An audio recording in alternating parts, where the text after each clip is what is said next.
Welcome back to the 127 Fit podcast. Today's guest is a sensuality educator and intimacy coach. Today's guest is Raquel Alexandra. Raquel, I want to welcome you to the 127 Fit podcast. Thanks, Quentin. I'm super stoked to be here. For sure. So Raquel, we're just going to jump right into things today. I've got 4 questions that I kind of like to kick off all of my podcast conversations with, just to kind of get the conversational ball rolling, so to speak. The first question that I have for you is, how do you start your day? Do you have a specific morning routine or morning ritual that you like to stick to on most mornings? Absolutely. So I think mornings and how I set my day personally is so important, and it's taken me a long time to actually cultivate a good morning ritual that works for me. I like to wake up usually before the sunrise, which isn't too hard now, but I usually set my alarm for around 5:30 if I don't have an early morning class I'm teaching. Then I immediately sit down for meditation, at least 20 minutes. And after that, I have a little time to journal, and then I have my copious amounts of caffeine before I get the day started. Perfect. I was doing this before it started snowing here in Denver the past week, taking morning walks to watch the sunrise. I live right near City Park, so that's a total blessing. And being there in the early morning is such an incredible way to start my day. Get a little podcast on, something chill, and that's ideally, if I had all the time in the world, it would be all of those things. Perfect. Now I want to touch on the journaling. Because there's a lot of different types of writing or journaling that people do in regards to kind of like their morning ritual or morning routine. For you specifically, Raquel, what does that journaling entail? It's a lot of just free writing, ideas of what I want to do. I try to stay away from to-do lists. I think one of the things that our minds immediately go to is, what is the stuff I have to do today? Instead, I let emotions, feelings, thoughts. The morning is such a magical time for me, especially right after I meditate, where we can kind of get out of our heads and allow some creativity to flow through. So whether that's a quote, or a lot of times in meditation, a little phrase will come to me and I'll make sure to write that down.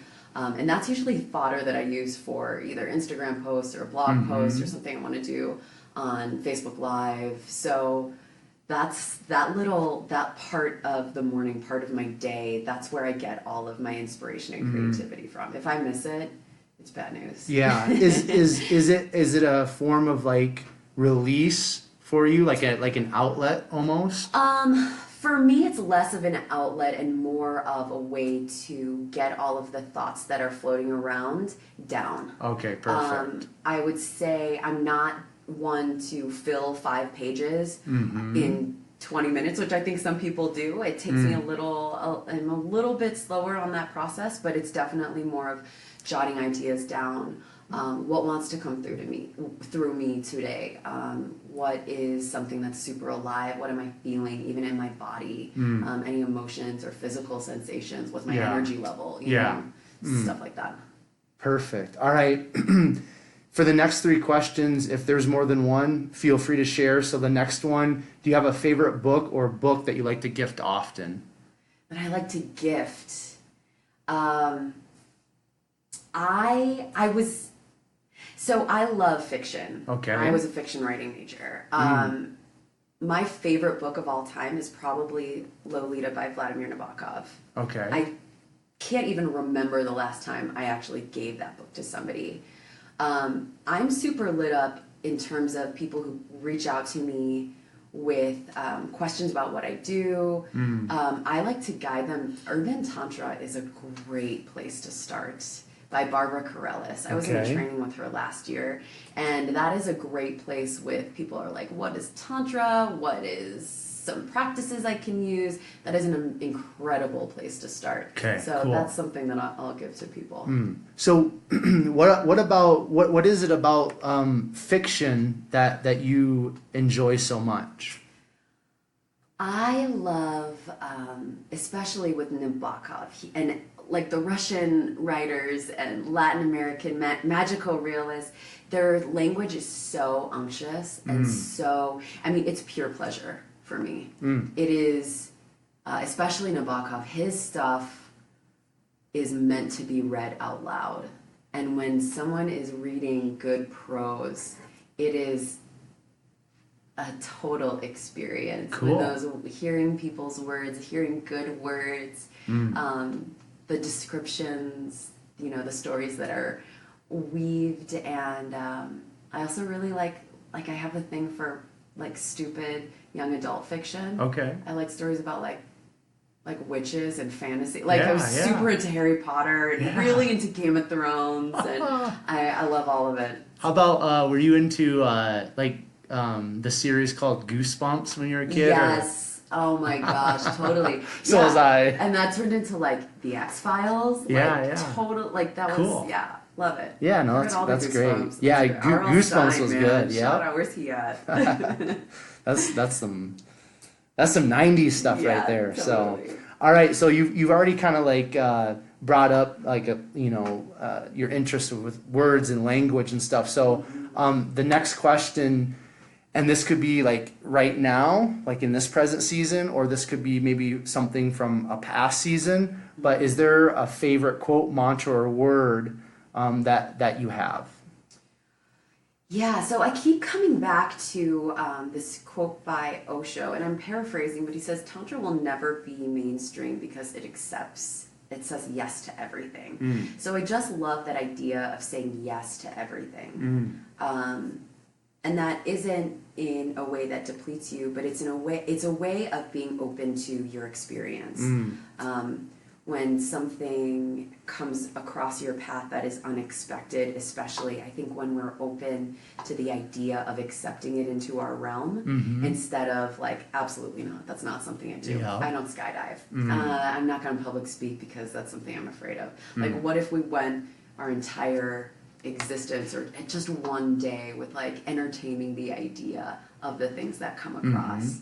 So that's beautiful, because I one of my Instagram posts just within the last few days was me kind of sharing my heart of how for so often in my life in the past, like I've closed myself off.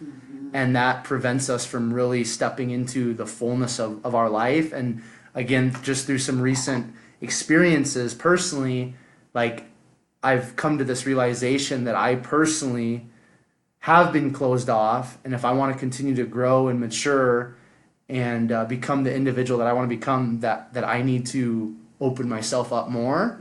And I'm not going to get into the power of that here, but it's just really cool to hear kind of like that synergy between us already in regards to like what you're talking about, like saying yes and just some of the things that have been going on recently in my life. You know what I mean? So that's really cool. Yeah, and I love this idea that we have so many stories about ourselves. And we don't have to say yes to that story. Is a habitual, that's a pattern, that's something that we kept telling ourselves over and over and over again. And one of the things this circles back to my morning meditation. I do a lot of meditation with Joe Dispenza's work, which is getting outside of yourself. Right. And Michael Bernard Beckwith is always asking, he has these great prompts that we meditate on, and it's like, what wants to move through me? Who am I today? Who am I in this moment? Yeah. And I love that you mentioned like showing up and how you want to show up. Like we can start acting like the person we want to be in this very moment. Yeah. Without our limitations, which are really just in our head. I think once 100%. we start to think about just how like the little ways that we hold ourselves back, and the little expectations that we put on ourselves, and the expectations that we think other people put on us, it actually isn't real. Yeah. So once we start moving from that place, magic unfolds. For sure. Yeah. Like I firmly believe I am the only person that can hold me back. And the life that I want to live and the individual that I want to become, that's my choice. It's up to me. Right. It's not up to you. It's not up to my parents. It's not up to a significant other. It's like, my life is in my hands. It's my choice. And I'm the only one that's going to hold me back. And that realization is like, if it's not everything, it's close to everything. You know what I mean? Well, it puts the impetus on us. It makes us take responsibility for our reality that we're creating. And it's not anyone, it forces us to get out of that victim mindset, which is we all love. We all love the victim mindset. Because it has nothing to do with us, right? We're a victim of our circumstances. Once when we reclaim the responsibility for our own healing process, the responsibility for the trajectory of our lives, and also being open and playful with that trajectory, I mean, so many things can happen. Yeah. We're going deep today. We're gonna go deep, man. I'm on the edge of my seat. All right, so favorite or most listened to podcast? This is great. I go in and out of podcasts. I love Shameless Sex right now. Okay. Two women that own a sex education and like a sex toy boutique, I think, out of California. They're hilarious. They're so funny. Definitely not for kids, but Shameless Sex, great podcast. Also, this other guy, his name's Connor. His last name is escaping me, but he runs Man Talks. Oh, okay. And that is a podcast for men. And I love the subject matter that he brings up. He talks a lot about the masculine and the feminine dynamics, how to heal father wounds. And I work a lot with men, so it's cool to actually listen to those deep conversations that men are having with each other. For sure. So yeah. Cool. Those are the two right now. I love it. All right, so we're going to kind of move in the direction of your backstory. So, and then we're just going to kind of like just keep unpacking things in regards to your evolution. But if you don't mind sharing, Raquel, like with myself and the listeners, where you grew up and kind of like maybe some of those early memories, those early years, what were they like? Kind of just like share about maybe like your family dynamics, things like that, and then we'll just kind of continue on from there. Yeah. So I'm from Chicago. Okay. I grew up in Chicago, Chicago proper. And I lived there until I was 27. And I mean, I had a totally normal, fun, incredible childhood. For my young years, we grew up living very close with my immediate family, and a little bit of my extended, so aunts, uncles, cousins were all super close. My parents are still together. We lived in this little like 2-flat in Chicago in Humboldt Park, so West Side, and we would go out and to other people's houses and play in the schoolyard, and there was no like soft things to land on. It was just asphalt and like the iron bars, and it was sort of like come home when the street lights come on. And it was a great place to grow up. And Chicago is my favorite city. I don't know if I would ever live there again, but it's incredible in the sense that it's truly a city of neighborhoods, and we had so much exposure to different cultures and best museums, the most incredible food, like just things that we could do. And my mom is a teacher. So the fact that she was always like bringing us books and taking us to libraries, and and it's great to be in a library actually as we're recording now, because we don't. I think it's adults especially, and if you don't grow up with you're a teacher as a mom, you don't necessarily get to develop or cultivate a love of books anymore. So that was always really, really big in our house. My brother and I were pretty close when we were young, and then my brother's a year younger than me. My sister is 6 years younger than me. Okay. And we were crazy, as teenagers and at each other's throats, but I had a great childhood, and I was so close to both of my parents. I think more so with my dad in adulthood. But, my sister and I talk every day. She lives in Hawaii, and I go out to visit her fairly often. Yeah, that's I'd go visit too often. I just went to, I spent September in Hawaii hanging out with her. My brother and I, we talk. We're not as close as my sister and I, but me, my mom, and my sister, we have a lot of fun times together. That's awesome. Yeah. My mom's in Chicago. My sister is, like I said, in Hawaii, and all of us stay in contact. Beautiful. Yeah. Now, I want to touch on a little bit just that relationship that you kind of mentioned with your dad when you were growing up. What did he instill in you, and why do you think you had such a great relationship with him specifically when you were younger? Yeah. My dad is the most generous person I've ever met in my life. He would do anything for his family. And it's funny because he's like also this Republican, but he doesn't vote, so I don't really give him a hard time about it. But he will just spew out the conservative Fox News talk shows and stuff, which is funny because my mom is like this Latina teacher for Chicago public schools, and then it's like, what are you even thinking? But anyway, he has this heart of gold, and he has really come up and created this life for himself and for his family. I mean, he grew up totally impoverished, and so did, and to an extent, so did my mom. And the life that that they grew up and then our grandparents grew up with is totally different. But specifically with my dad, just that intense loyalty and generosity. You do anything for your family. And he's Italian, so it's like that. You do anything for your family. And just being, just doing what's good. And he's the only person in the whole world, even now, and I'm 33 now, he's the only person that I've met who can be like, he calls me Rock. He's like, whenever I'm worried, I have to call my dad. He's the only person. He says, Rock. He always says the same thing. Don't worry about it. If anybody else said that to me, I'd be like, blah, blah, blah, blah, blah, blah, blah. But if my dad's like, Rock, don't worry about it. He's the person that's like, just talk to dad. It's very, and I'll even be on the phone with my mom. She's like, you need to talk to dad. And he just puts my heart, there's something about his soul that just puts my heart at ease. Wow. And he does that for everybody.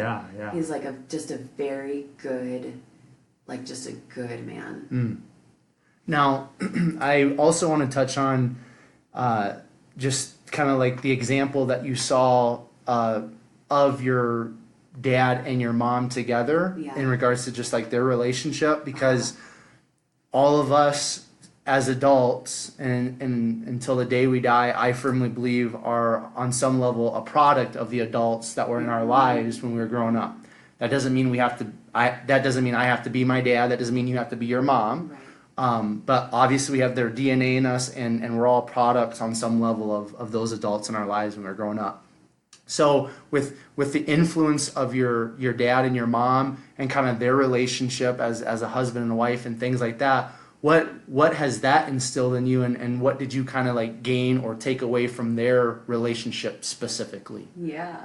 So my parents are still together. Right. And that's a rarity. Absolutely. And they have, growing up, it was just because they were so sweet and playful with each other, and which isn't to say they had the perfect marriage. Of course not. Nobody does. They fought. All of us had our screaming fights. Right. But one thing that I love about my parents' relationship is that my dad always flirted with my mom, and it took me. Obviously, when I'm a kid, I didn't recognize this. Of course not. Yeah. Always really sweet and playful, and my mom was always sort of like batting him away. Right. Stop it, just very cute. But they always to this day, they're still very sweet to each other. They're still very kind. They still flirt. They have nicknames for each other, and they have cultivated a life outside of their relationship So my mom doesn't necessarily hang out with my dad. She has her friends. My dad doesn't necessarily always hang out with my mom. He has his friends. So they've sort of created their lives, and then they come together in really, really beautiful ways. And that really normalized for me that my partner or future relationship or whoever doesn't have to be my everything. You know, my mom is this totally intellectual, you know, she took classes at University of Chicago. She's so educated and has been teaching as a classroom teacher longer than I've been alive. Wow. And my dad is so like entrepreneurial and has worked for himself since he was like 21 years old, and always is so creative. And he's a Republican, and she's like this crazy liberal, you know, fiery, passionate person. And I remember asking her as a teenager, like, how could you marry somebody that is so conservative? And she's like, we just don't talk about politics. You know, it's like I think now, as we're growing up, we are so conditioned to be like, your partner is everything. You have to do, if you're a climber, then you have to go on climbing trips with your partner. You have to have the same, like, this, and this, right? These checklists that we see in ourselves and our partner has to align. And I think in that sense, there is something to be said with commonality. At the same time, we are so multifaceted as humans that you are not going to find somebody who is as multifaceted as you are, see each other on the same level, and then be content and curious and grow and learn with that person. Like, I hope that the person I fall in love with is so expansive and so multifaceted that I can't even comprehend. I don't want to be everything to one person. And my parents really modeled that for me, that like difference is beautiful. You know, your father has his thing, your mother has her thing, and then it doesn't have to be the same thing. That is a great nugget, because that is something for me that I've also come to realize, is that I want to share life with another individual, and like marriage is very important to me and all that type of stuff, but I'm at a place in my life where I don't need a female, I don't need a wife to like be who I am and to move in the direction that I want to take my life. It's something that I don't need. It's something that I want. It's something that I desire. It's something that I believe God has put deep within my heart, deep within my soul. So like for you to realize that and to be able to share that right now with myself and the listeners, like that is a nugget. And for the listeners out there, I want you guys to really like think about that, because I see so many people that get sucked into a relationship, and like the girl, the guy, whatever, they become like their world, their everything. And then when that relationship ends, the person that got sucked in and is almost like a slave to the other individual. Like, I mean, that's when, like, you know, they go out and they kill themselves, or they try to kill themselves, or they, you know, they basically go nuts because their foundation wasn't, you know, built like within their life and upon the things that they're all about, but their foundation was another individual. And all of us human beings are imperfect. So if I'm putting everything, all my eggs in a basket of somebody else, like you're gonna be sorry, you know. Now I wanna ask you about marriage, because you said something like you said that your parents are still married, and that's a rarity nowadays. And I am very, very passionate about marriage and what that means. But I would be very interested in your perspective on like marriage and like what you think about it, if that's something that you are interested in, and what to you, Raquel, what is marriage? Yeah, I love this question, because a lot of people a lot of people in my circles are really into polyamory, or having multiple partners, or not being committal. And, you know, I mean, we grew up I'm 33. I grew up in like the hookup culture. Yeah. You know, I have had probably two totally monogamous long-term relationships in my entire life. Yeah. And in terms of marriage, and it took me, I did the whole, multiple partners and let's see how this works for me personally. And I'm not, it works for some people and that's incredible. For me, I love the dynamic of fully committing to my counterpart. Yep. And somebody who compliments me in a way that I am not able to go alone. So I love that you mentioned, a relationship or a counterpart or a partner is something that you truly desire. Yeah. And it's kind of great that as adults, like you get me as a fully formed adult. I'm not 23 anymore. Right. I have my proclivities. I have my life. I have a successful business and a coaching practice, and I've gone in and out of many, many different types of careers. And there's something to be said when you are in a place to put commitment to not only another person, but what you create together. And make that an offering to the world.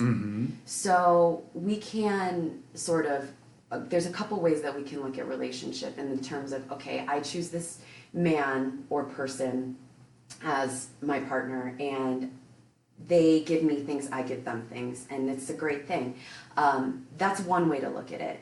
I feel like when we bring something bigger into what we can create with each other, not only in monogamous partnership, but with our friends and the people that we interact with. When we're able to create something that is larger than the sum of its parts and offer that to the world as a gift, as what we're here for, as, okay, the divine wants to live through me and this person and what we create together, and give that to uplift humanity and uplift the world, that is gold there. That's what I want for my life. That is what, that's why I believe in marriage. That's why I would love to get married if that's in the cards for me. Right, yeah. I don't want to get divorced. Right, yeah. And I think a lot of us, and it's just so interesting to see people in terms of, oh, I'm monogamous, where we have these, when people think they're monogamous, it's just a series of partnerships with the same person, right? It's like, it's not necessarily monogamy. You're monogamous to the idea of monogamy, right? It's just because you're dating one person, you break up with them, you date another person, you break up with them, or divorce and then marriage, divorce, marriage. That's not monogamy. That's a series of relationships, which isn't to say we shouldn't get divorced. If you've grown beyond a partnership, then it is your duty to move on for the expansion of your soul and for the expansion of the other person's. And I love the idea of co-creating with somebody so I can take that person somewhere that they aren't able to go without me. At the same time, they are taking me somewhere where I can't go without them. And we are creating something and making that an offering. That's what I like. That's some deep stuff right there. That's good. So is, from your perspective, is marriage then a lifelong commitment?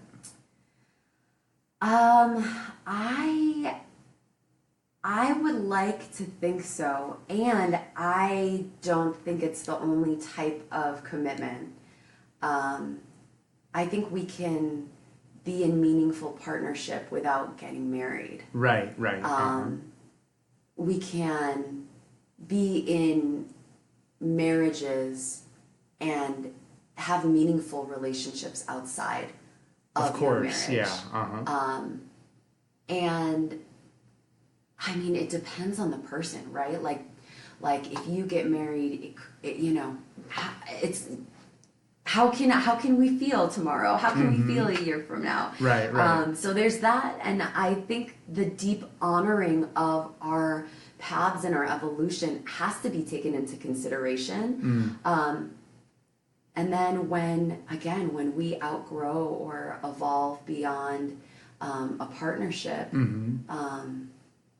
then it's time to reassess, right? And at the same time, we have to be really careful about who we choose to be in partnership with. Right, yeah. And that's a part of the journey. That's a part of, okay, let's do it, you know? And I think that's what's exhilarating and exciting. Right. And when you're able to come from, and at the same time, I mean, do we ever choose the people that come into our lives? You know, those people are there for a reason. Right. We're supposed to be learning something from this.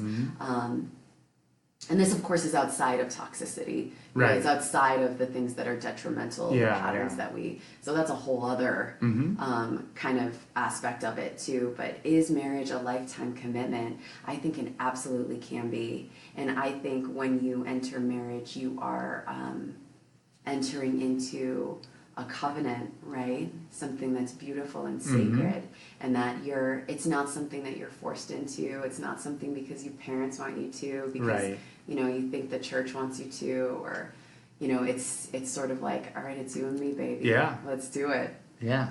Okay.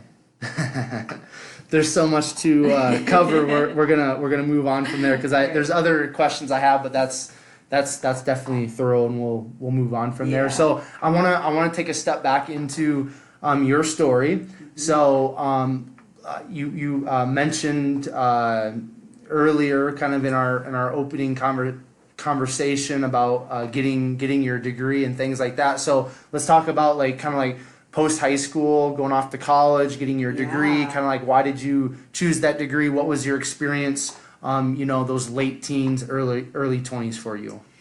Yeah, so that was a little, let's see, in terms of schooling, I mean, I was a fiction writing major and then magazine journalism. So that was like 60 grand just thrown away. And where did you go to school at? Columbia College in Chicago. Okay, cool.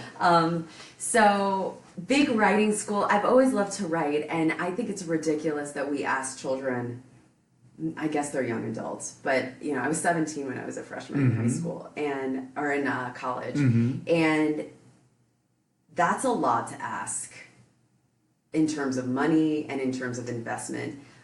With kids, I think, you know, my sister is actually just finishing up she's 27, she's finishing up her bachelor's. And I wish I would have waited. I mean, it was great. I had a great time. So much of my education for what I do now is I haven't gone to school for. I haven't pursued a master's for very specific reasons. But I mean, it was fun, and college was quite an experience. My late teens and young adulthood were a little rough. Because of I was suffering from an eating disorder. I had been assaulted as a young teenager and was dealing with a lot of internalized stuff with that. I think just the condition of being a human adolescent just generally sucks. Yeah. Okay, so I want you to talk about that, because I know on your website you know have it written in regards to anxiety, depression. You mentioned already being assaulted. And there's self-harm, addiction, eating disorder. That's a lot of heavy stuff for one individual to experience and to go through.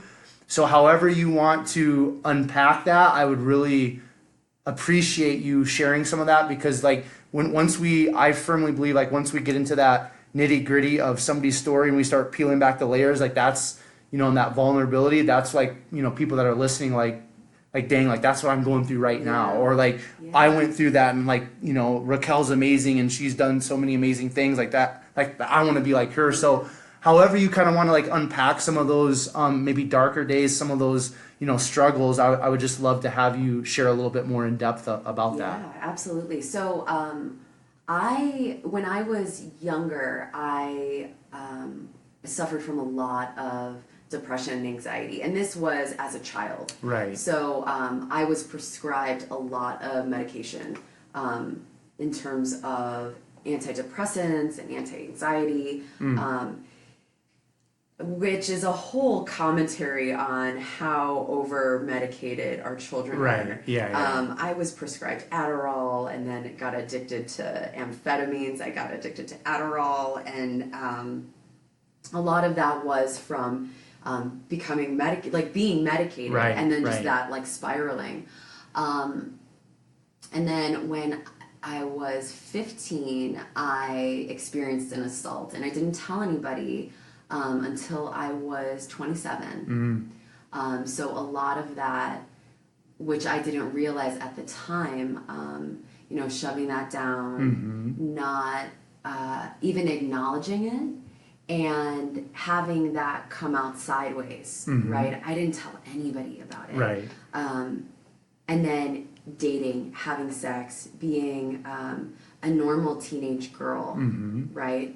And dealing with this anxiety and depression that stemmed from this violence that occurred. And from there, a lot of internalized like self-hatred. I remember just not wanting to wake up in the morning, and self-harming. I mean, I would cut myself. I was hospitalized twice because I was an risk to myself. Right.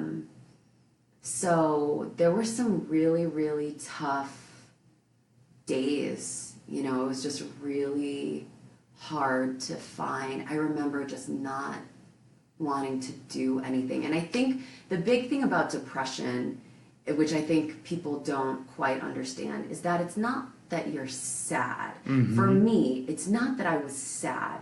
It's that nothing held joy. I didn't want to do anything. Right. Nothing made me feel good.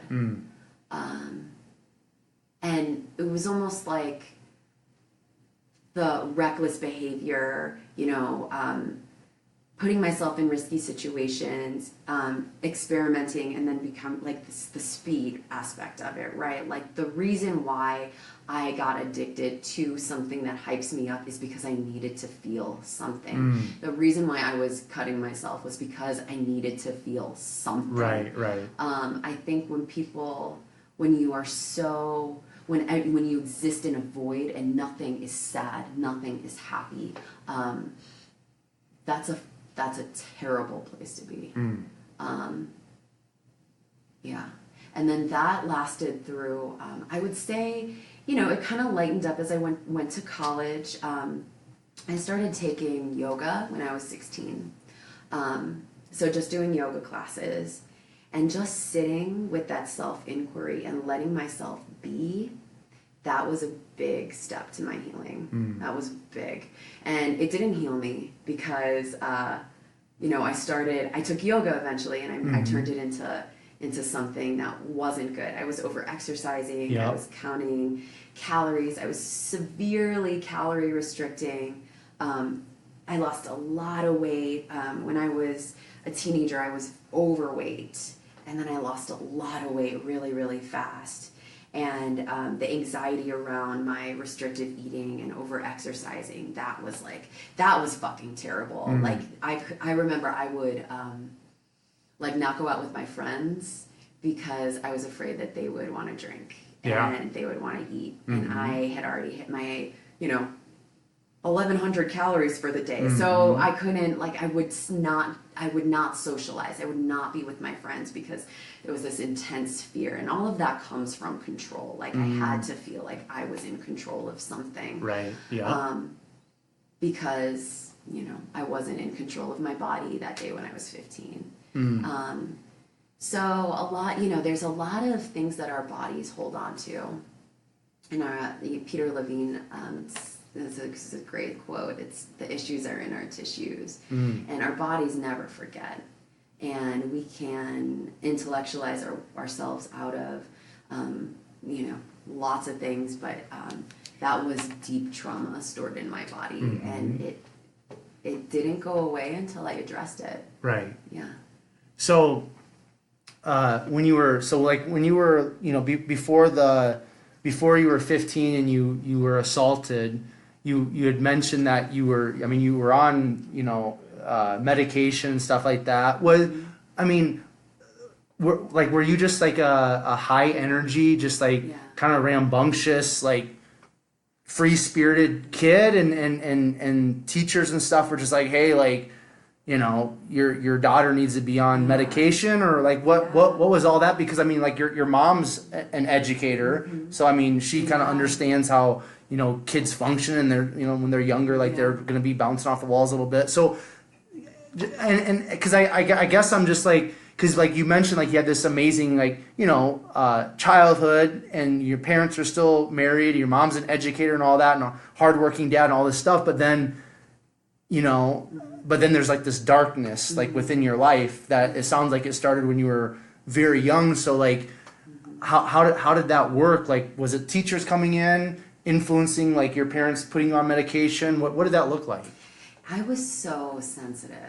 I was so sensitive. I would, everything affected me. I would get my heart broken a million times a day. I couldn't watch sad movies because it would fucking wreck me. Like, I would just be messed up for days. I felt everything. And I think when you're super sensitive, people don't really, especially as a kid, people don't really know how to handle sensitivity. You know, just like on the opposite side of the spectrum. If kids are off doing their own thing, working through that energy, like that's a very like normal kid thing to do. Right. At the same time, and we have to remember that when you're a kid, you perceive things that you're closer to your essence. You know, whether that's that super rambunctious energy or that super sensitive energy. Like there's less of the world that has stuck to you. Right. You're more of your essence. Of course, yeah. That's why kids are so psychic.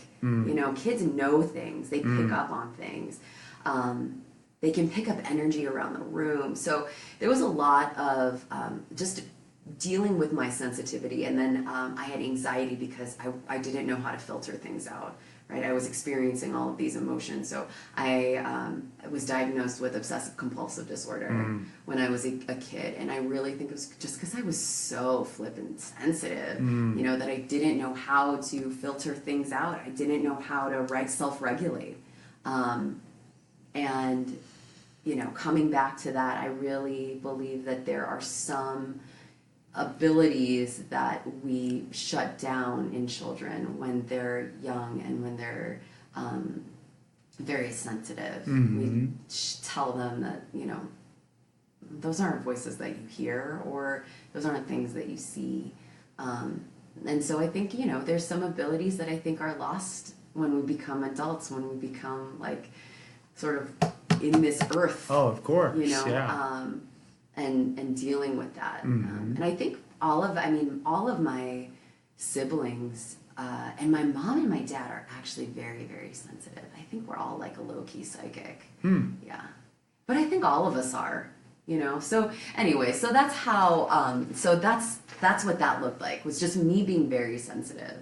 And then I think just being very open, being an open person, being an emotive person, that led me to, you know, trusting situations I may, you know, that weren't obviously trustworthy. Putting myself in situations where it was exhilarating or exciting, and having not good things come out of that. Yeah. So when you say sensitive, what do you mean by that? I guess I had just experienced a lot of emotions. So like, were you like the kid that would just like start bawling like?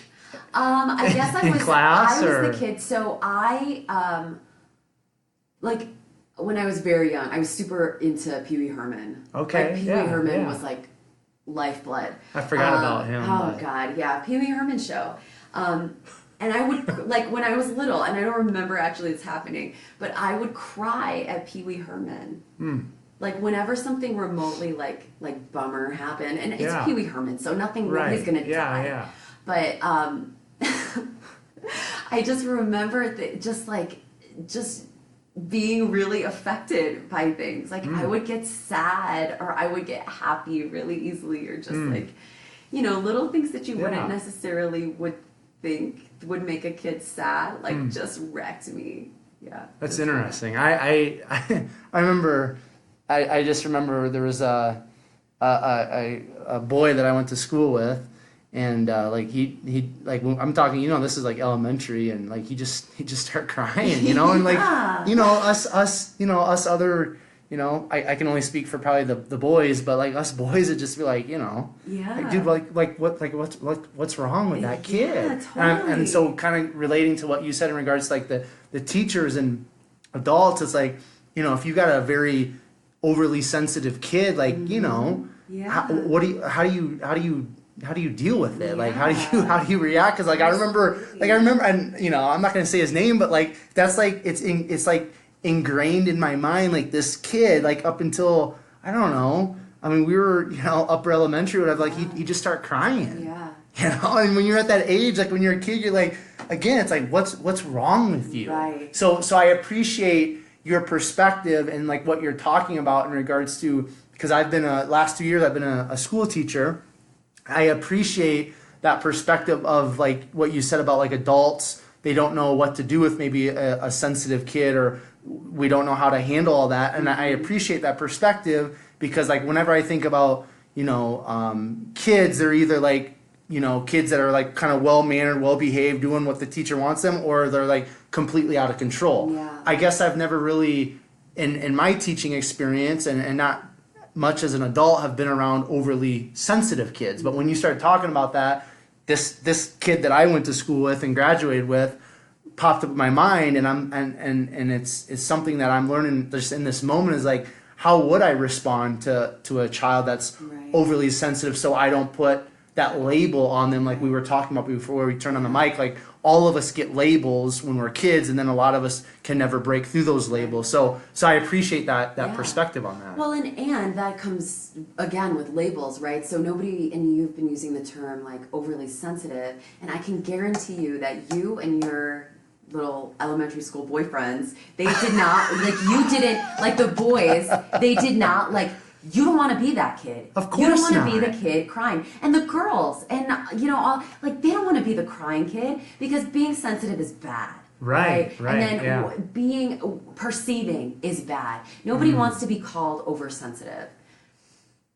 And at the same time, there are there are tools that we can give kids that are, perceiving a lot. That I wish I had been given, and that I actually use as a facilitator, and I teach other facilitators. It's like energetic hygiene, right? If you're around a lot of people and you tend to be sensitive, like a lot of people are throwing around the word empath. Like if you're empathic, which all of us are secretly empathic, hate to break it to you guys, everybody's an empath. But if you perceive a lot, then there are ways that you can begin to downregulate your nervous system.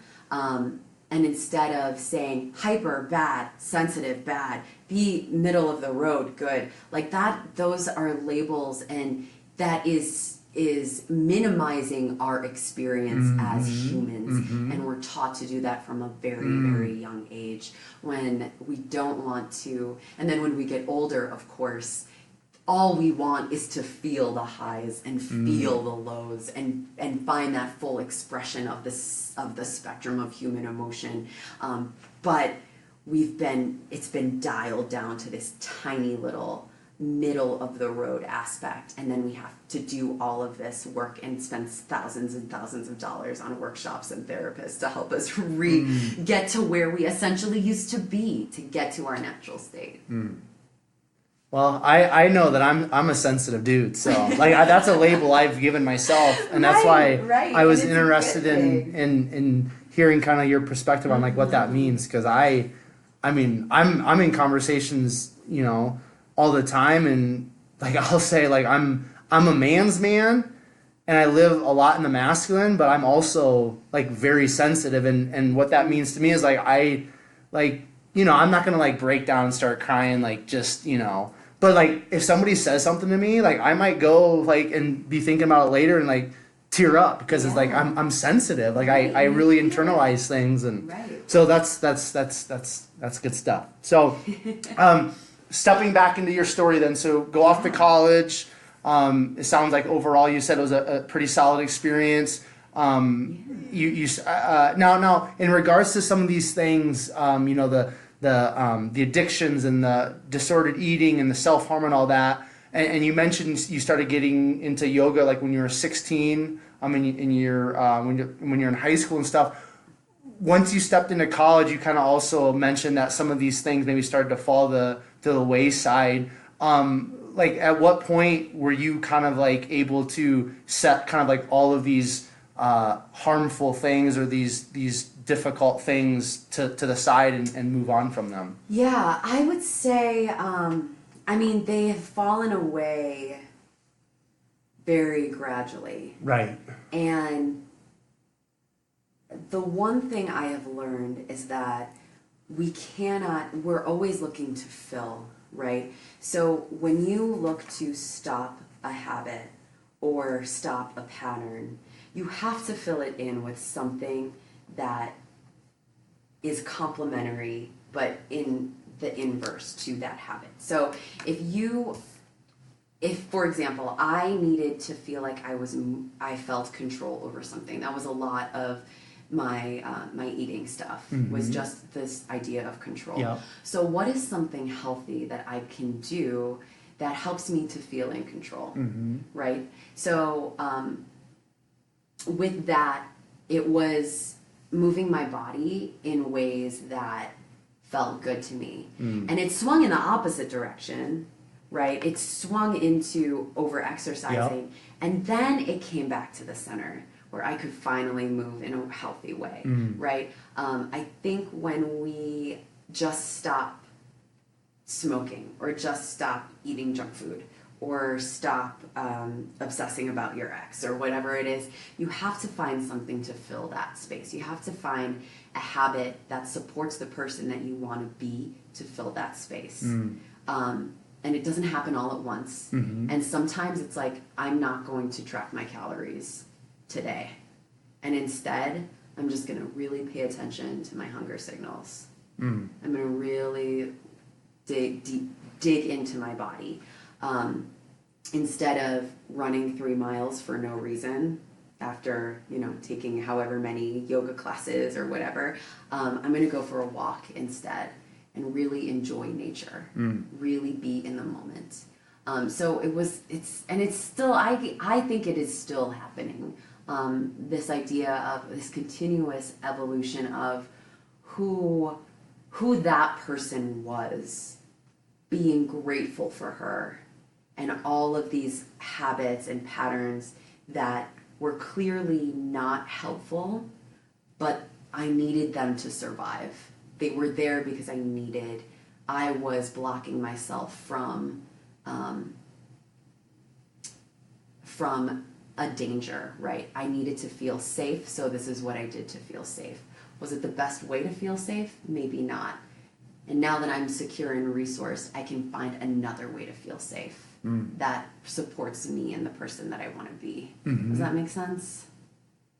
Yeah. Kind of. No, it so absolutely does. It's sort of like it tapered off. Right. Like with all of that. And a lot of it too is just my practice, and this practice specifically of finding pleasure in the body, finding pleasure in intimacy in terms of connection.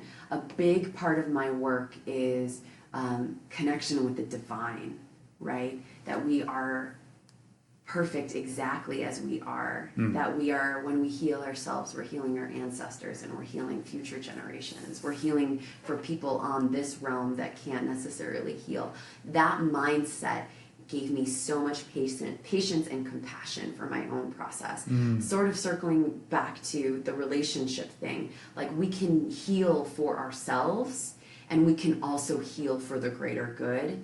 And it has been most transformative when I offer my healing path as an offering, as a service to something beyond myself. And that is a big impetus behind the work that I do, because I went from not being able to feel anything, not wanting to get up in the morning, to like being a fucking pleasure nerd and like, oh my gosh, there's snow on the ground and it's crunching under my shoes, or like, look at the leaves, or like taking morning walks, like just being lit up about what I see and what I taste and who I interact with, you know, like just the appreciation that I get on the daily and the passion that lives through me is in a, like 180 degrees from where I used to be half my life ago. And that's because of my spiritual practice, and that's because of my pleasure practice, which I think is the same thing. So after you graduated from college, what did you kind of initially find yourself doing? Yeah, I really wanted to work for a beauty editorial. I wanted to work for like Vogue. Okay. And be a beauty writer. Yeah. And I was working for this editorial on Michigan Avenue, and that turned into event planning. And then I was doing I worked for this chocolate company, and I used to, I think there's a YouTube video of me somewhere of I was like 22, and like teaching this huge group of people how to taste a truffle. And you smell it. Actually, this is probably like a big part of how my life turned out. You smell it, you look at it, you kind of like just notice. You use all your senses to taste this truffle. And it was like a $7 truffle, so you know, we're gonna taste the truffle. Of course. And then that turned into working for this wine company where I would give presentations on how to teach wine. So people would do like corporate stuff, and then I would show them, okay, well, this is what a Merlot is, and this is a Pinot, and this is a Cab. We used to do the big three for each white and red, and teaching people how to smell, how to taste, just creating a reference point and a vocabulary, a framework. You know, a lot of people think, like, I can't taste the difference. Yes, you can if you slow down and smell it and taste it, and you know what's the difference between a pomegranate and a currant?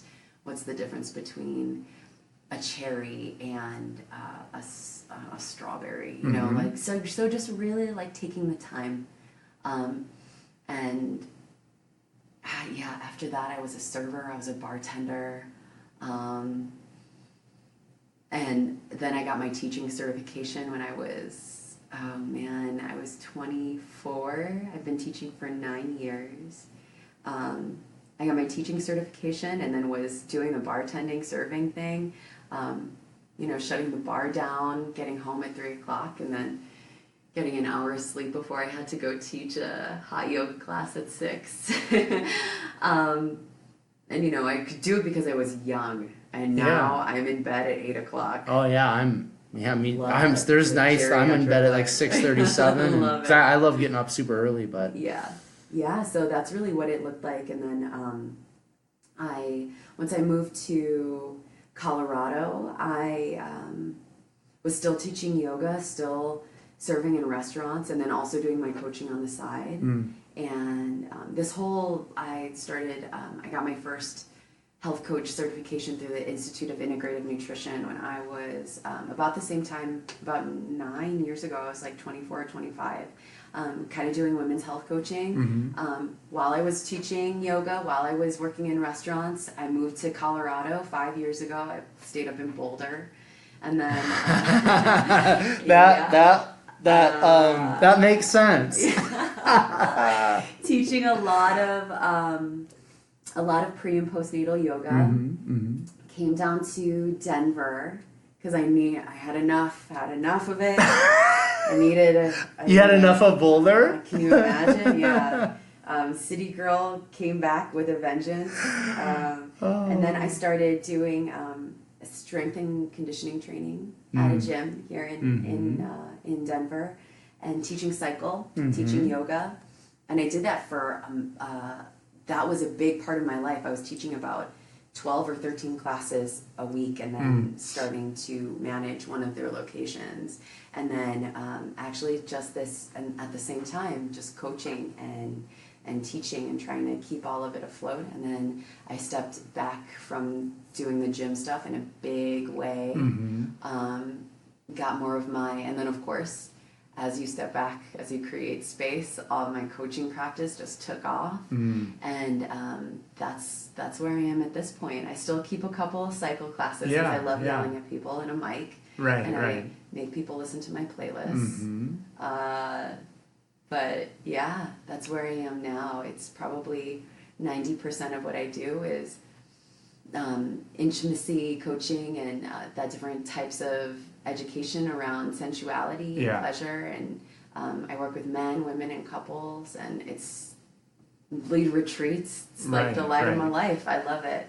So before we completely dive into to who you are and what you're doing right now, I want to, because I want to, again, like I kind of want to dig deep into like you, because like where you're at today, like that digging deep into like who you are and kind of like a little bit of that past and things like that, like that's gonna give us a very solid foundation of like who you are today and where you want to go with your life and what you're doing in regards to helping others. So I want to talk about like your relationships like throughout your 20s and specifically like your intimate relationships, because like that is from my viewpoint, from my perspective, it's something that a lot of people don't talk about.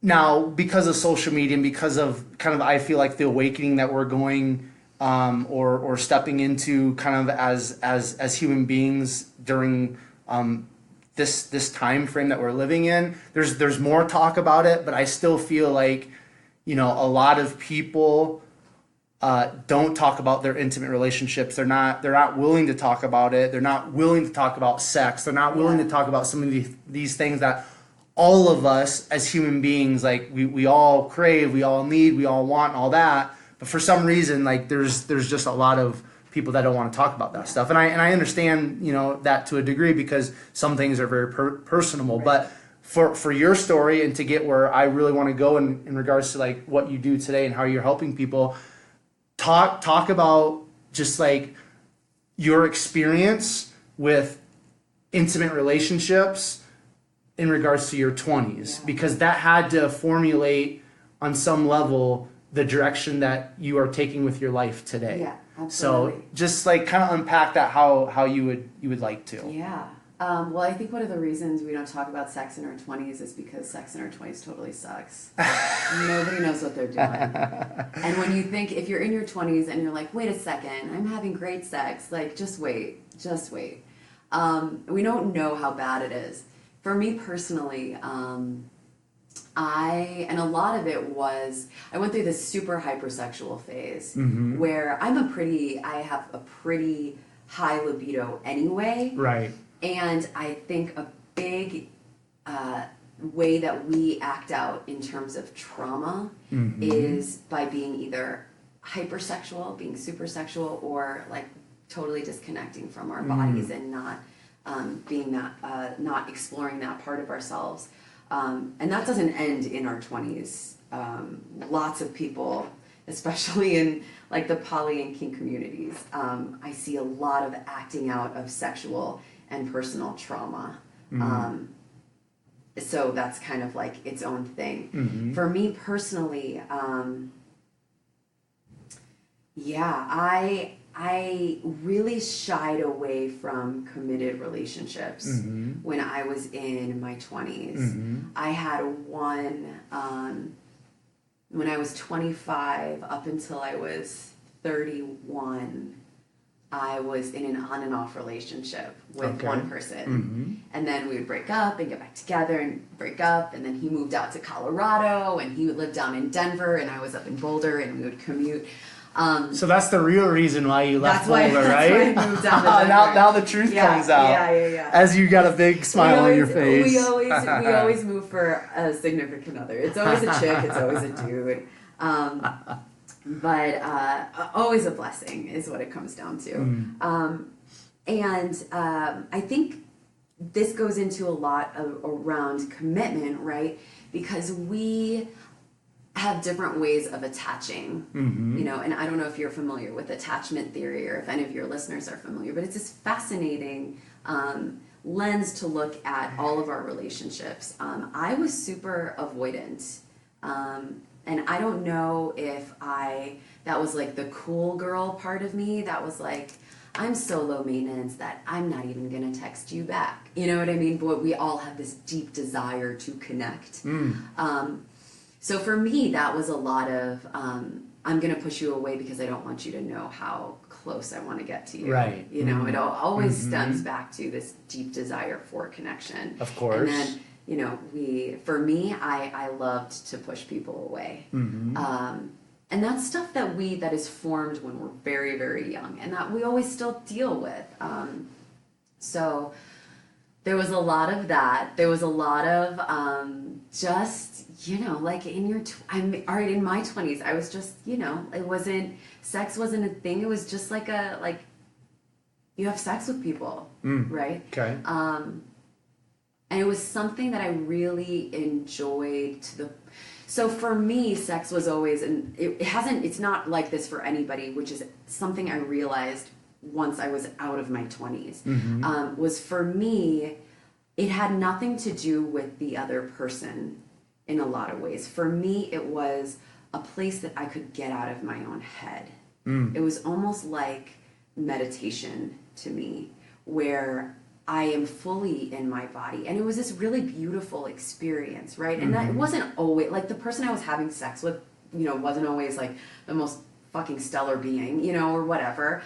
Well, you also said that sex in your 20s it's terrible, isn't that good, so. But for me, right off the bat, it was this place of being totally in my body. Right. And where I never really got like the sex anxiety about worrying about the other person's experience, or like, should I be doing, or like, does my ass look fat, or can you see my cellulite? Like that was never really a big thing for me. Yeah.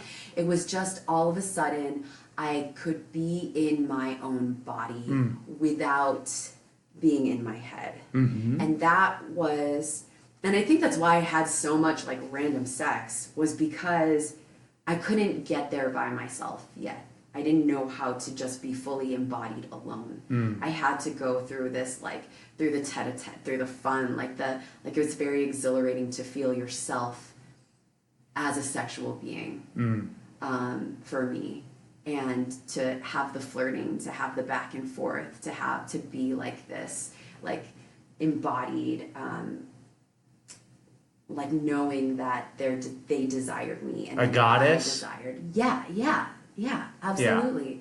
Yeah.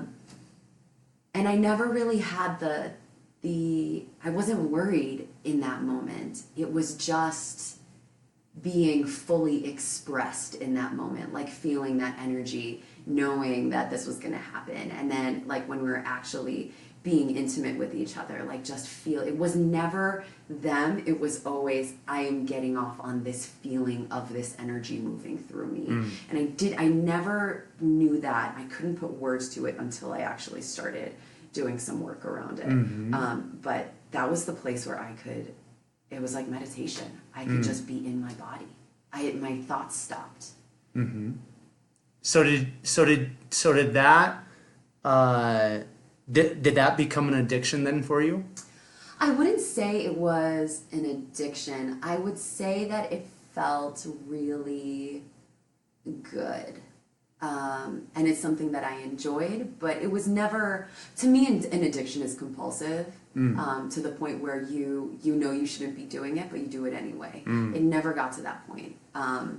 It was something I did a lot because I wanted to. And it was fun. I mean, it was just like, you know, being silly and, you know, thank God everyone got out in one piece and safe and, you know, disease free. So, you know, but I think that was like being open in that way, really allowed, kind of set the base for, like different attitudes around sex that I didn't necessarily have, but when I was exposed to them, it was like, okay, I could see this, even though it's not necessarily for me.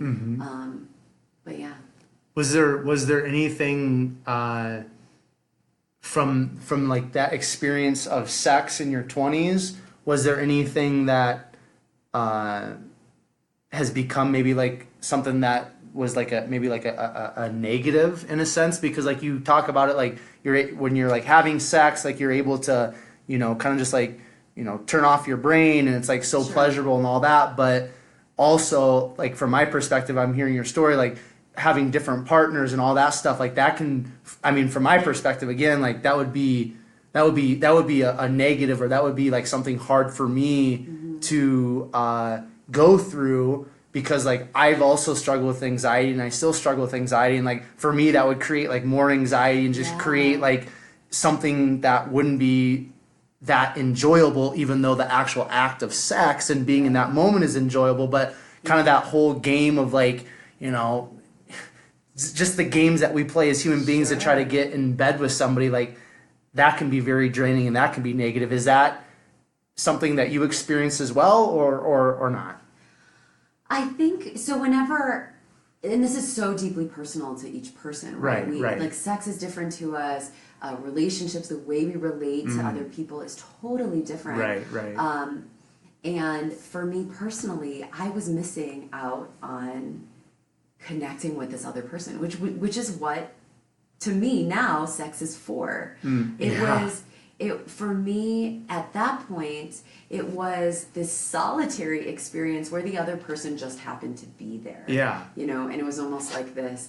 It wasn't an exchange. It was almost like, I am doing this because this is how I feel. It wasn't a service or an offering to this other person. I was there for my own experience. Right. And totally, it didn't matter who it was. Like of course I had deep, meaningful love making with somebody that I connected with on a great level, and that's totally possible. And I missed out on connecting with people because I would have sex with somebody that I didn't even necessarily really like, but I was doing it because I wanted to get to that point of fully feeling that sexual energy, that creative life force through my body. But yeah, I was missing out on the point of connection. And I was doing it as this almost like let's call it like a masturbatory experience, right? Like it was just me. That's all I was. I wasn't perceiving this other person in front of me where we're connected and where our bodies are connected in a very intimate, beautiful way. It was like, I'm going to hold you at a distance while I have this experience here, which was, mirrored my relationships in real life. Like, I'm going to hold you at a distance, but because this is what I need to do over here. But sure, we can call this a relationship if you want to. Right. And that's all how we connect. And some people like need that reassurance, have that anxious attachment, right? Need the reassurance. And it always comes from an insecure attachment, but it can go either way. Yeah. Is your love language physical touch? Absolutely. And acts of service, because I'm a Virgo. So definitely, I would say both.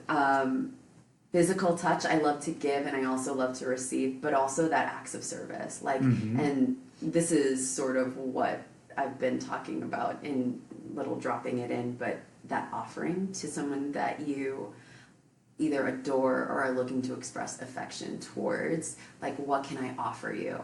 What do you mean by that? I would say, I mean, I know. Yeah. I mean, we know what an offering is, right. But like, what does that mean to you when you have somebody you're interested in, or you're in an intimate relationship in? What do you mean by like offering something to them? Yeah, so that can be, to me, it's little gestures of appreciation, right? And it's appreciation from my heart, with my essence.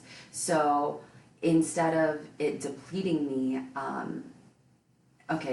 say I have another person, a lover or partner in the room. Let's just say, like, if you were gonna give me like an offering, what would it be? Right. From you? Like, you know what I mean? Like, if you were interested in me, yeah. Okay, how would you give an offering to me? Like, give me an example. Yeah, so that could be if we're gonna meet and I stopped for coffee, and I knew your favorite coffee. I would stop and get you a coffee too. Oh, okay. So little things like that, but also like a foot rub, right? Okay. Like as I listen to your day, or rubbing your shoulders as I pass you. Okay. Or it's like it's little things of your essence that you give to other people, and that's kind of or a text or something, and that's not only for intimate relationships. That's for friendships. That reaching out and just showing that you're considering something other than yourself. Right? It's consideration. Is what it is. Like, what can I do for this person they're sitting on the couch? Like, can I get you some tea? Like, what do you need? So it's like this. It's being of service. How can I be of service? Yeah, I like that. Mm-hmm. It'd have to be tea for me because I don't drink coffee. So then it's learning your favorite tea and getting you a cup of tea. That's good. Yeah. Okay, so I wanna like fully dive into who you are today and like what being a sensuality educator, intimacy coach. I just want to like completely spend the rest of our time again, like I just stated, like who you are today and like what you're doing to help other people. Like let's just like unpack it. Let's just talk about that. And just things that you're learning right now personally and things that you're learning about other people. Let's just go there. So let's start with kind of like just like what you label yourself now and like kind of the title that you have as a sensuality educator, intimacy coach. What is that and like what does that entail? Yeah. So when I think of the word intimacy, I think of connection. Mm-hmm. And when I think of how we frame our mindset around connection, and that's connection to intimate relationship partners, so connection to romantic partners, connection to our friends, connection to our family, and also our connection to ourselves, and the connection that we have to God, the divine source, creation, universe, whoever you want, what the God of your knowing, connection to something bigger than yourself, and and connection to your community, how we need all of these different facets in order to feel like we are fully expressed. We as humans desire connection. Absolutely. We die without it. We are hardwired for not only connection but also touch. Yeah. So when you say like what's your love language, I secretly believe that everybody's love language is physical touch. It's powerful. It creates this cocktail of neurotransmitters and chemicals that your state is altered, your consciousness is altered. That's another part of the coaching that I do, but I work with men and women and couples. With men and women, it's a lot of getting in touch with yourself, getting in touch with your desires. We do a lot of work around attachment theory, so how we attach, and there's so many fascinating resources about that, about attachment theory in general. And then our relationships with our bodies, how we nourish our bodies. Fitness and movement is a big part of that, how we feed ourselves. Absolutely. Self-care, and not self-care in like the pop sci Instagram self-care way, but like what is truly and deeply nourishing to you. And there are a couple words I want us to stop using like as a whole community, and self-care is one of them. It's just become something like we check off on a checklist. Like, oh, I sat and I sat in meditation for 15 minutes and that's my self-care. Or I went to a gym class or a group fitness class, or I worked out, like that's your self-care. I feel like unless you feel like you are connected to something bigger than yourself and truly deeply nourished after it, it's not self-care. That is just other shit on your to-do list. And there's many ways, but it's a question of finding what is truly nourishing to us. And then in terms of a big part of my practice is helping people cultivate a pleasure practice, and what that means to me is little ways that you can experience deep pleasure all day long. So whether that's like your favorite tea and just like loving the hell out of that, smelling it. Maybe this is where like the truffle and wine tasting thing comes in. Smelling your tea, you have your own little ritual. thanking the tea. Oh my God, this is going to be great. You have that first sip. Oh my God, it's a little hot. You know, tasting the flavors. Then when you're driving, you know, like just, we are so blessed in Denver to live where we can see the fucking mountains. Amen. You know, that is a blessing. Looking at the mountains and being like, oh my God, we live here. You know, like that is little pleasure practice. So finding little ways, I always like to compare it to like brushing your teeth in the morning. Like if you think about it, you can taste what your toothpaste right now tastes like because you brush your teeth, hopefully, at least every day, hopefully. But because you taste your toothpaste at least once a day, you know what your toothpaste tastes like.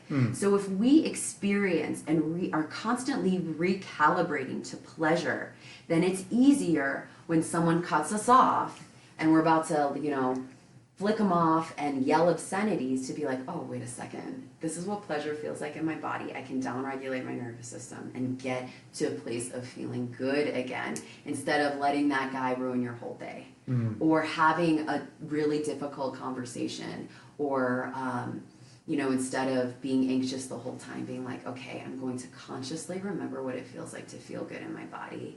And I'm going to move from that place instead of heightened, elevated, shoulders up to your ears, belly clenched, you know, like ready to fucking jump down somebody's throat or blah, blah, blah, word vomit all of the things that you've been needing to say to them for the past 3 years, whatever it is. But we can kind of sit back. Okay, what is this present moment?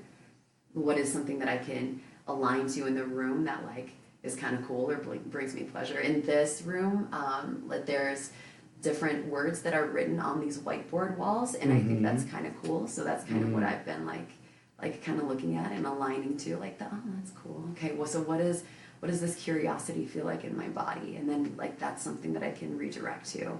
So cultivating that practice with people, community, the divine. When it comes to actual relationships and touch, finding if people are partnered or if they want to experience some, I call it non-agenda touch. So it's just, okay, so how do I want to be touched today? And there's many places that can go. If you're lonely or tired, sometimes people just need to sit and like eye gaze, which is a big, beautiful spiritual practice. That's really, really tough.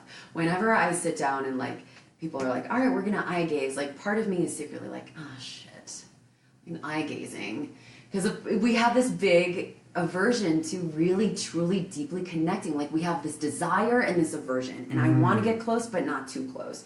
So navigating that and experiencing that type of touch, really tuning into it, always comes back to all of the stuff that we're talking about. All of the work that I do comes back to what our bodies need. Trusting body wisdom, trusting that, I call it fuck yeses in the body. If you want a sandwich and your whole body is like, no, but you say you want like a chicken salad with some tahini dressing and like little cranberries or pine nuts, and your body's like, oh yes, that's a body fuck yes. You can do that when you're eating. You can do that with people. You can do that with jobs or career choices. You can do that with sweaters as you're shopping. You know, like our bodies respond all the time, and we shut them down over and over and over again. So realigning to body wisdom is essentially what this whole what I do. Yeah. So what's you said self-care is like a word that you want eliminated. What are some other words? I'm interested because you said there's quite a few of them. Narcissist. Can we stop calling everybody a narcissist? Okay. So few people, and I was going to actually film a Facebook Live about this, so this could be a good segue into that. Very few people are narcissists. Less than 1% of the population is an actual diagnosed narcissist. Just because somebody is not acting the way you want them to doesn't make them a narcissist. when we call people a narcissist or a psychopath, and it's kind of, narcissist is like the 2019 psychopath, right? Like, oh, that psycho girlfriend, or oh, he's being a total psycho. Like, that turned into, oh, he's such a narcissist. Stop being so narcissistic. Like, it's just another word for calling somebody crazy. And what we don't like about that is that we're being triggered, and the opportunity there is to focus it back on ourselves and say, what don't I like about their behavior? Why is their behavior so triggering to me? When we call people narcissists or psychopaths, when we say that we're being gaslit, which is another one, everybody's being gaslit right now. What does that mean? I've heard that like in the dating world. Yeah. I don't even know what that means. Does anybody know what it means? So probably not. There's tons of like Instagram infographics on how to tell when you're being gaslit, and you can Google being gaslit, and it's essentially just thinking that people saying that you're crazy, so it makes you like doubt your own experience. From what I understand. If you're an expert on it, please let me know. I'll give you my contact information after the podcast. But we are essentially handing over our healing process when we say, I am being gaslit, I am the victim of a narcissist. Right. We are putting ourselves, disempowering ourselves, and putting ourselves in the victim role. If you have to ask, if your partner is a narcissist, if your boyfriend or girlfriend or partner is gaslighting you, the bottom line is that you need to get out of that relationship. It doesn't matter if you're being gaslit. It doesn't matter if they're a psychopath. It doesn't matter if they are acting in a way that you don't like them acting. If you recognize in your body that you are not appreciating what's happening right now, and it's pulling you into this pattern, into a toxic pattern, fuck whatever it's called, you need to get out of that relationship. You need to stop interacting with friends who you think are narcissists. It doesn't matter if they're a narcissist or not. You need to get out of that relationship. When we give away our power so easily. Yeah. We give away our power to our patterns, and we assign the people in our lives faces for these patterns. Your ex is not your issue. Your pattern around the relationship with your ex is your issue. I like that. So that you are your issue. What is not what that you can control is not serving you right now. And then we get back into that creator role. We get back into that manifester role where can we say yes to what is best for us? Can we say yes to the person that we want to be? Because that person that you want to be is not in a messed up relationship that isn't nourishing to you or nourishing to the other person. Because it's easy for us to think about, oh, this is not nourishing to me. But you can guarantee that whatever you are giving that other person is not in alignment. So cutting that cord, you're doing both of you a favor. And this goes with intimate relationships, this goes with friendships, this goes with so many, sometimes family relationships. Of course, yeah. Right? We have to keep moving forward. We have to keep doing what's nourishing to our systems. So when what's like when a guy reaches out to you to have you coach him, okay? I'm gonna, because I'm a dude and I'm interested. Yeah. We'll set the ladies aside for this instance, but what is like for the guys that are having you help them and coach them and teach them and educate them and stuff, generally speaking and overall, what is like kind of like the main issue, struggle, hurdle that they have to jump over or break through or overcome? Just kind of like generally speaking, like this kind of like when guys are coming to reach out to you to get your help, like what's kind of like the one thing that kind of keeps coming up with guys overall? Yeah, I would say a desire for connection that they are not receiving within their relationship. When I say that, a lot of the men that come to see me are actually in relationship, but they're not able to express or reach out and touch and communicate with their partners in the way that they need to be communicating. So a lot of it is assessing what the person needs, what they're not getting, and then how do we get comfortable with asking our partner for what we need in a way that they are not going to be attacked, in a way that also offers a service, and I keep saying service, it's a big part of my psyche and of my lens. Yeah, it's good. Of, I'm not only asking you for this, but I'm asking you because I want to be here for you in this way. So if let's do like the sex thing, right? I would love to be more intimate with you on a more regular basis because that makes me feel like I am strong enough to support you where you need me to support you, right? For example. And then that's not for everybody, right? But there's different ways that we can communicate and ask people for what we need, because in any relationship, what we want to do is show up fully, right? We don't want to, give our partner crumbs and then take as much as we can from our partners, or from our friends or whatever it is. But we need something from that connection in order to show up more fully for them. So when we start to look at it, and this is when they usually bring their partner in, but when we start to look at it from that way, then the whole, it changes. It changes. You start making that offering to your partner, and you start giving of yourself because you want your partner to show up for you, right? And then you start trusting each other to call you out and to coax you to expansion in a way that you can't by yourself. So first we get safe. First we feel safe and like, okay, this person has got me. And then how can I challenge them and push their edges in a way that I see the person that they are supposed to be, and I am going to hold them to that integrity. And then how can you co-create with that person that create something that you couldn't create by yourself? So with the guys, probably more than likely they're reaching out to you because like there's some sort of like issue surrounding sex, right? Yeah, So like when the guys that are coming to you and you're talking about, they want more like connection, and then you're talking about like the service and all that, like probably 99.9% of the time they want or they need more sex. Is that fair to say? Yeah.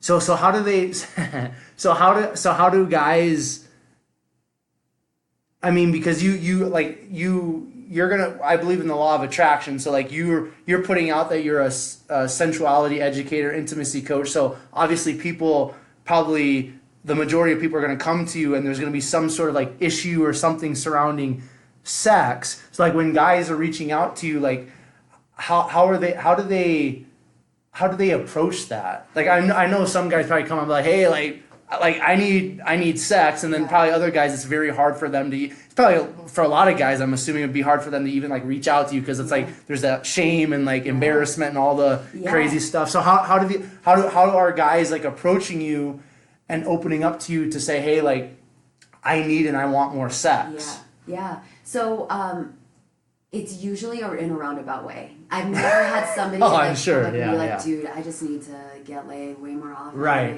Nobody, and we're adults, and most people at this point, if you're the type of person to reach out to me, you're going to realize that it's not just about sex. It's about connection. Of course. And there's so much shame around male sexuality right now. And you and I were talking a little bit about this before you turned on the mic.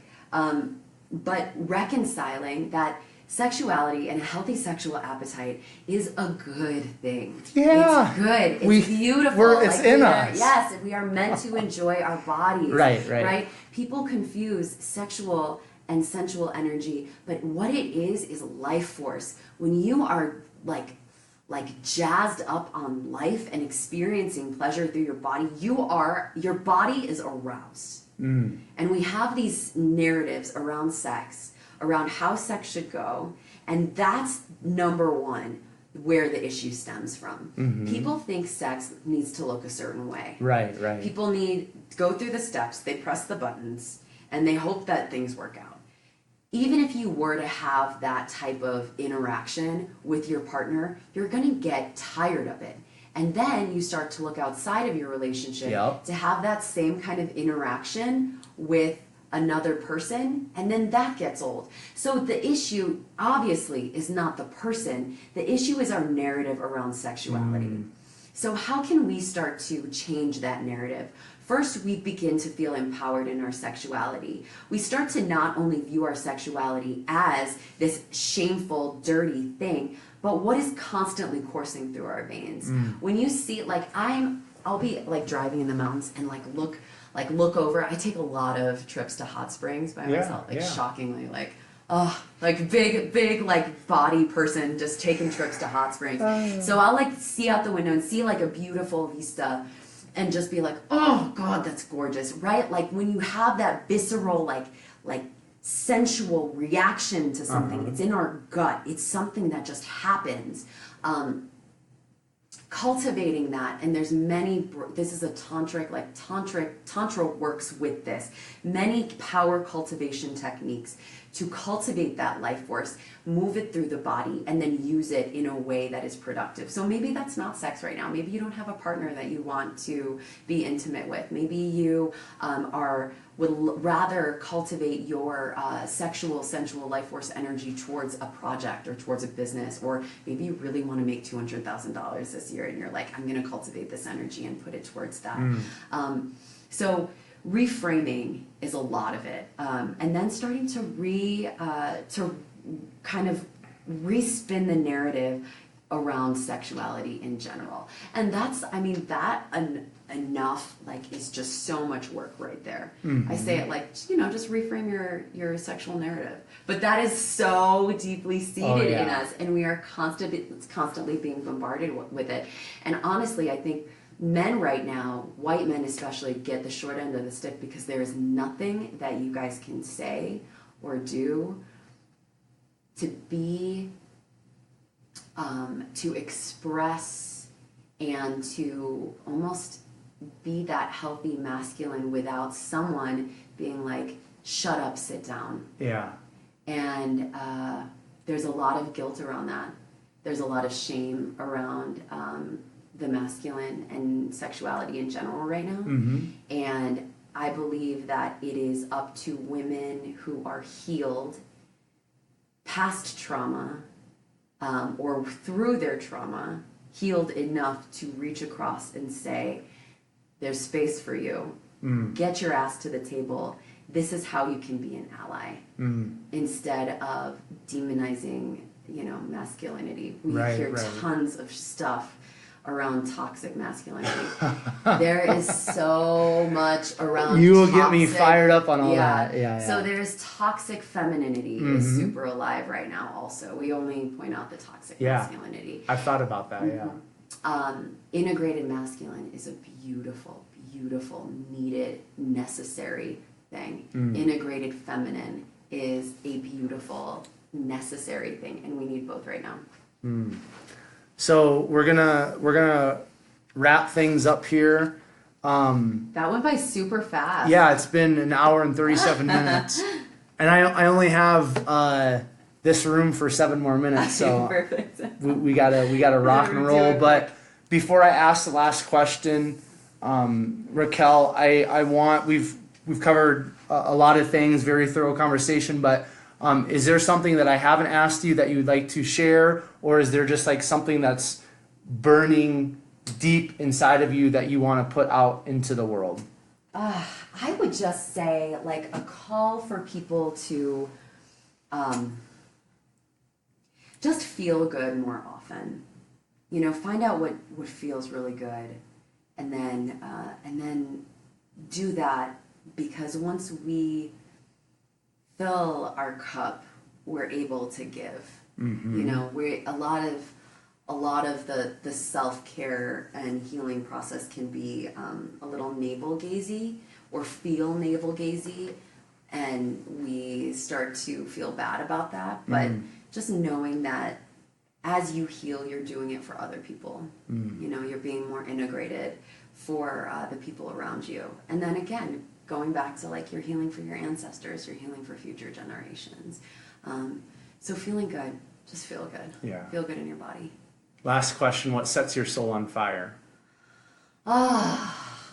This is great because fire in a way that I desire it deeply, and I'm also scared shitless. Like it hurts. Just that connection, connection with everything, connection with people, finding different ways that people trigger me and diving into that, recognizing my own past with fear of intimacy and connection, and then diving deep into that. It goes back to that, to Osho, right? Like say yes to everything. What sets my soul on fire is helping people connect and connecting as much as I possibly can. So if somebody wants to reach out to you, if somebody has resonated with your story, they want to kind of follow along in regards to your life experience, where can people reach out to you? Where can people find you? Yeah, I'm probably most active on Facebook and Instagram. I'm Raquel Alexandra on Facebook, and I have a website, raquelalexandra.com. I also do a lot of workshops here in Denver. My next one is December 9th, so next Monday from 7 to 9 at Urban Sanctuary, and it's Intro to Polarity Dynamics, so a lot of the masculine and feminine stuff. If you're curious about that, we're going to kind of dive into what that means, how you can work with it, and I just announced yesterday that I am doing a women's retreat in Baja in March. Sweet. So that's going to be amazing, just for ladies and people who identify as ladies. But we'll have a couple co-ed retreats coming up. Cool. So, yeah. Awesome. So I just want to thank you, Raquel, for just opening up, sharing your story. I want to thank you for just sharing like your passion and just being open to talk about stuff that a lot of people don't want to. So I appreciate that, and I thank you very much. Thank you. This was so fun. Cool. So listeners, I just want to once again thank you for your listening ears. If you want to find out more about the guests or myself personally that I'm bringing onto the podcast, you can find me on Instagram. That is at 127fit. And I just want to, as we're kind of coming into the holidays, we're coming into the first part of the year, for anybody that is looking for online personal training or in-person personal training, I just want you to reach out to me. Again, you can find me on Instagram, send me a DM at 127fit, or you can send me an email, 127fit@gmail.com. I would love to just kind of discuss with you guys some of your goals in regards to health and fitness, nutrition, and things of that nature. One thing that I will definitely discuss with you if you reach out to me will be the Health Foundation, which is sleep, nutrition, movement, and mindset. So please, if you are wanting to just get healthier, if you want to get in better shape going into 2020, again, just send me a DM at 127fit on Instagram, or send me an email, 127fit@gmail.com. Once you reach out to me through Instagram or the email, we will get a free phone consultation set up, and we will go from there. So if you, which I know you are finding great value in a specific episode or episodes of the 127fit podcast, please do me a huge favor and share that episode or episodes that you're finding that value in on your Facebook and Instagram stories using the hashtag #BeSomeoneToFollow. And then per the usual, I will leave you with Proverbs 24:10, which states, if you faint in the day of adversity, your strength is small. This time until next time, I will catch you guys later.